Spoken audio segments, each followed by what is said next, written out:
Hey guys, it's Dr. Justin Marcagiani here. Today's video is going to be on orthorexia. When is being healthy unhealthy? It's going to be an interesting talk, kind of my take on this. Having been in the health field full time for well over a decade, I can give you my take on it because this is what I do with patients all over the world.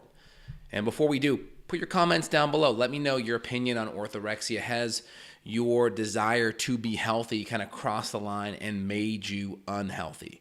That's the question. Smash that like button as well. Really appreciate it. Give it a share to friends or family who could also benefit as well. All right, so what is orthorexia? It's like an obsession of being healthy. It's like maybe where that healthy obsession of being healthy kind of crosses that line. And I'll give you my take on that. And people may agree, they may not agree. I'll give you my take as a clinician. So the first off, there's kind of that old adage, right? Your thoughts control your actions, right? Your actions control your habits create your life. So when it comes to anything in life, whether it's family, friends, relationships, health, being a person, healthy habits are the way to go. You want to take whatever those things are and you want to make them habitual, right? Anytime something is habitual, it becomes automatic, right? You have different phases of learning. You have conscious incompetence, right? You have unconscious incompetence. You don't know what you don't know, right? You're just clueless and you don't even know what you don't know, right? These are the people that are on American Idol that sing and think they sound amazing and they sound terrible, right? Then you have the conscious incompetence. Like, hey, I know that I don't know something. Hey, I know I'm not the best singer, right? They're kind of aware of what they don't know, right? And then you have conscious competence, right? I know something and I'm aware that I know it, but I really have to be ultra focused on it so I can do the right thing, okay? It's kind of like someone maybe driving a standard transmission car. They may know how to drive a car. They may have that competence. They may know how to drive standard, but it's taking a lot of energy and focus to be able to do it. And then we have unconscious incompetence where you're popping the clutch, you're shifting, you're upshifting, you're downshifting, whatever. You're doing all that. It's all unconscious because you got it, right? Now, health, we want to get health in the level of unconscious incompetence. There's less bandwidth, there's less energy, and there's less stress once you dial in your habits, okay? And so once people kind of get into that groove, it's easy to stay in that groove of, okay, these are my habits. This is my hydration every morning. These are the meals I eat. These are the things I stay away from. These are my snacks or my mini meals. This is kind of like how I cheat if I cheat. This is when I go to bed. This is kind of my movement schedule. And people get into that groove. And now I always tell people, patients, when I'm talking to them, I say, well, how are you liking the results of your life? Are you happy with your life, right? And if we're not happy, then we have to look at tweaking and adjusting our actions, our behavior, and maybe our mindset around what we're doing so we can get a better result. So the first thing is, are you liking the results that your diet, let's keep it to like the food, health stuff, right? Are you liking the results that your food and your lifestyle habits in and around your health are producing? That's the first question. If it's a yes, that's awesome. That's really, really, really good. Okay. Now, the next question is, well, how stringent are you? Are you like militant where you don't ever cheat?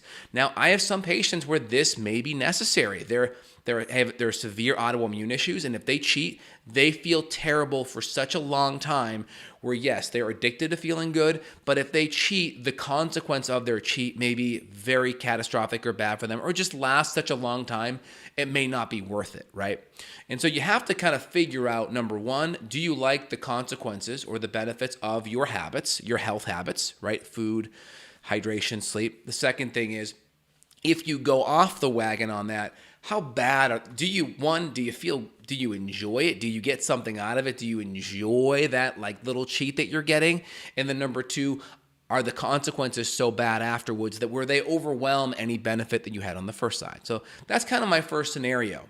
Because my patients are like, people are like, oh, well, I see people in life, oh, you should just do this, you should have that, don't you want a pizza? I'm like, I mean, here's the deal. It's a few minutes of enjoying the pizza to days afterwards of feeling like crap, having a skin breakout, maybe that whole night feeling bloated and gassy. For me, like the consequences afterwards kind of cover up a lot of that short-term game in the moment. So it's a combination of short-term reward and long-term gain, okay? And so I always tell people if they feel like they want to get out of the routine and mix things up, and that's going to provide an extra level of enjoyment to them, well, just try to find the healthier cheats, the healthier options where you feel like you ate something maybe a little bit different out of your routine. It gives you that little sense of something new, but you don't have the deleterious consequences afterwards, right? Because we can ignore reality, but we can't ignore the consequences of reality. So if we can add something new to our life, to our health routine that feels different, it may feel like a cheat or something just different, but you don't have the consequences of that, that's really good. Now, the problem is, there's a lot of people out there who aren't healthy and they project their insecurities on other people, right? We all know this. If you're a healthy person and you go to a party, someone's like, hey, have this drink, have this, have that. And because they're kind of enjoying it, and there's kind of a sense of, hey, if someone else indulges with this or does this with me, maybe I feel a little bit less bad that I'm consuming my second piece of cake or my fifth drink of the night, right? There's this sense if I can get other people to go along with me, it kind of justifies what I'm doing. And I get that, there's nothing wrong with enjoying the environment and indulging a little bit, as long as, number one, you're enjoying it. 2, you want to do it. And 3, the consequences afterwards aren't going to be so deleterious where those consequences afterwards cover up any of the short momentary gain, right? Of course, the first scenario we can think of with this is addiction, right? No one's going to tell an alcoholic, oh, you're being an orthorexic in regarding your lack of alcohol consumption, right? No one's going to say that, because we know the consequences afterwards may be so deleterious, so bad that it's not worth any short-term momentary gain. So it's all about long-term versus short-term, right? Long-term gain versus short-term gain, or long-term consequences versus short-term gain. And I kind of look everything based on health has that natural ROI. So like around the holidays, if my mom makes some amazing cannolis and they're not gluten-free, would I maybe engage in that? Sure. But that's because I don't have a long-term consequence afterwards. Now, I may do things to mitigate, like charcoal or extra enzymes to help decrease consequences like bloating and gas and acne. But I always try to mitigate and find a healthier option if I can, right? Someone that had an autoimmune condition that was unmanageable, that may throw them off into a tailspin, and those consequences afterwards may be too deleterious than the momentary gain. So it's all about ROI, risk reward. You kind of have to do that cost benefit analysis. The healthier you are, though, the more you have the ability to rebound and do better afterwards, right?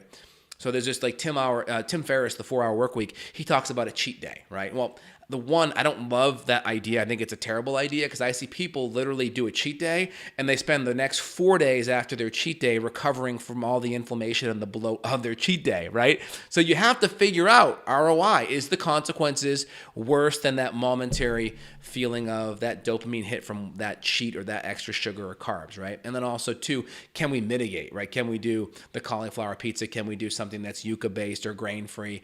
Can we find that healthy substitute that still gives you that momentary sense of bliss and not have the consequences afterwards? So that's my take on a lot of it. There's a lot of people out there that are unhealthy, that have poor habits, and then project their insecurities of knowing they shouldn't be doing what they're doing and try to bring people down. So number one, you have to cut those people, cut their opinions out of your life. Their opinions don't matter that much when they say, oh, you're too healthy, you're a health nut, you're a health Nazi, you're too focused on your health.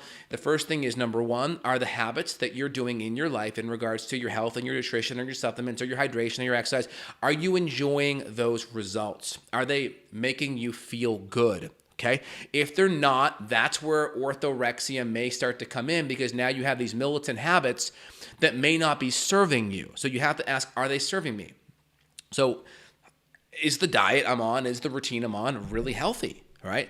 Am I on too low calorie of a diet thinking I'm healthy? Am I doing too much CrossFit and it's causing me to break down? So you really have to have that honest kind of moment. And the first thing I say is, are you enjoying the results of that labor, of that food, of that plan, of that exercise routine? Are you enjoying it? If not, then we can make a tweak. I always tell patients kind of my general flow is you want adequate nutrients. We want, 1, organic foods, ideal, because that's how food has always been, right? The whole idea that food, you have to talk about organic food like it's its own category. Well, that's all there was up until 1950. Okay, that's all there was. And so pesticides weren't really done until post-World War II era. All right, and so we want organic, low toxin, nutrient dense, right? Anti-inflammatory, really good nutrient-dense food. Now, I'm a big proponent of having healthy animal products because of the essential fatty acids, the fat-soluble vitamins, you don't get overdue the carbohydrate. I'm a big whole food person, so typically more vegetables than fruit and starch on average, unless you're more active or higher metabolism or exercising more. And then those things can be adjusted for each person kind of individually one-on-one. So you may be healthy, right? You're so-called eating good. Maybe you're too low calorie. Maybe you're doing too much CrossFit, right? Maybe you're not drinking enough water. Maybe you're doing too much coffee because you're thinking that my bulletproof coffee is a good thing. Maybe you're doing too much. Maybe it's just right. So you have to look at what you're doing and kind of have an honest assessment. And if you're enjoying the results of your health and your life, that's a pretty good indication that you're on track. And if you want to get more flexible and have a cheat day or a cheat meal or a cheat thing here and there, that's fine. Just look at the consequences afterwards, see how you feel, make sure the consequences aren't covering up the benefit you have in the moment. And then number two, see if you can mitigate. A lot of times you can do the gluten-free or cauliflower pizza may give you just as much satisfaction as the pizza full of gluten, right? So you can always mitigate and have do damage control on the healthy substitute for your cheat. So that's kind of my thought process on it. Be careful of people that may not have their life under control yet with their health and may want to pull you down or project their insecurity of doing the wrong thing onto you. Don't listen to them. Look inward at how you feel and the results of your habits. And then if you feel good, great. And if you're someone that has a lot of consequences afterwards, that's where you may want to be a little bit more militant if those consequences are severe. And if you're on the fence or you're not quite sure, it's always good to work with a good health practitioner like myself or someone that does functional medicine or functional nutrition that can really look in deeper if you're on the fence. So this is the topic that I've gotten a lot from patients over the years. I wanted to put this video out, get my thoughts crystallized on camera so you guys get a sense of where I'm at. And if you want to reach out to myself or my staff, feel free and click down below. There'll be a link for you to schedule. And I hope you enjoyed this content. Let me hit up a couple of questions for y'all. I'm going to answer ones that are pertinent to the topic if we can. Okay, excellent. So let me see if I get ones that are pertinent. Okay. I'm actively trying not to be so orthorexic. Occasionally, it just keep me from being neurotic, so help my limbic system. Yeah, so just kind of look at where you're at. If your habits are serving you, great. If they're not, then we may want to look at updating things. Okay, very good. All right, I think I answered all the main questions. There's a bunch of questions here that aren't really pertinent to today's talk. So if you guys want to ask a question about today's topic, I'll be happy to answer it. I'll give you guys like 30 seconds to kind of chime in with some more stuff before I take off here. But in general, there's foundational things that are good to look at, right? Foundation, number one is hydration. Good, clean, quality, filtered water. Excellent. Maybe add some extra minerals back in is a really good first step. Number two is good macronutrients, protein, fats, and carbs. Dial that in and make sure the food quality is excellent, right? Nutrient dense, anti-inflammatory, low toxin. My kind of rule of thumb is old food doesn't cause new disease. So if you can kind of stick with older foods, that's always better. Less processed, better. And then you got to look at potential food allergens like gluten and the casein in dairy and other things that may be a little bit more nuanced to this conversation that may be a problem. And then I would just say making sure you get enough, making sure you feel satiated. Like there are a lot of things like fasting and intermittent fasting where people do those things and there's some benefits to be had, but they may also go too low calorie. And again, low calorie also equals low nutrient.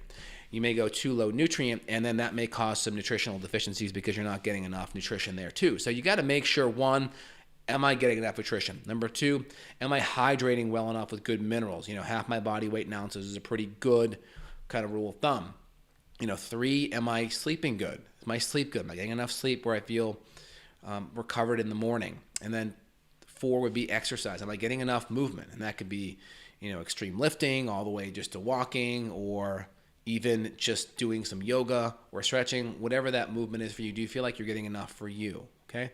Those are kind of the things that you should kind of like your internal checklist that you should be checking off in your brain. Okay, good. All right. Very good. Very good. I think I hit all the major questions out of the gates here, guys. All right, good. I think we hit it all, guys. All right, you guys have an awesome day. Click down the link below if you want to reach out to myself and colleagues. I'm here for y'all. You guys take care. Bye now.